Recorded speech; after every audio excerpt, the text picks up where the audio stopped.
Chicken biryani खायची मग tension कशाला.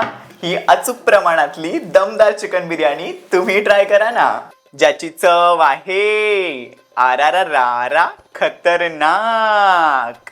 तर मंडळी काय करायचं, स्वच्छ धुतलेलं चिकन घ्यायचं, त्याच्यामध्ये घालायचं मीठ, हळद, लिंबाचा रस, मिरची, आलं लसूण पेस्ट, हे सगळं साहित्य आणि प्रमाण मी कॅप्शनमध्ये दिलेलं आहे, नक्की चेक करा. आता तळलेला कांदा, त्याचंच तेल, फेटवलेलं दही, कोथिंबीर, पुदिना घालायचा आणि सगळं छान मिक्स करून घ्यायचं. आता रखरखत्या कोळस्यावरती तुपाची धार सोडायची आणि 2 मिनिटं मस्त धुंगार द्यायचा. मग बघा बिर्याणीला कसला स्मोकी फ्लेवर येतो. आता पितळच्या हंडीमध्ये घालायचं तेल, जबरदस्त मॅरिनेट केलेलं चिकन सगळं छान मिक्स करायचं आणि तेल चुटचुटलं की झाकण ठेवून मस्त शिजवून घ्यायचं. आणि आता पुदिना, कोथिंबीर, बिरिस्ता घालायचा, बेस तयार.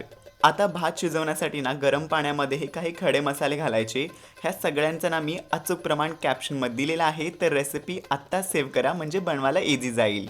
आता घालायचं मीठ, लिंबाचा रस आणि ना स्वच्छ धुवून भिजवून घेतलेले हे बासमती तांदूळ.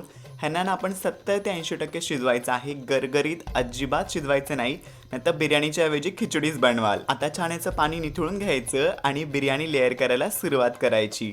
मस्त गरम मसाला, बिर्याणी मसाला, केसर दूध, तुपाची धार सोडायची, बिरिस्ता, कोथिंबीर, पुदिना घालायचा आणि जायफळ देखील खसाखसा खिसून घालायचं. झाकण ठेवून 12 ते 15 मिनिटं मंद आचेवरती ठेवायचं आणि तयार आहे मंडळी तुमची दमदार अशी चिकन बिर्याणी. गॅरंटी देऊन सांगतो, अशा पद्धतीने बनवाल ना तर सगळ्यांनाच आवडेल. मग आता वाट कशाची बघताय, मस्त चिकन बिर्याणी आणि सोबतीला चटपटीत रायता. तर मग बसताय ना मंडळी.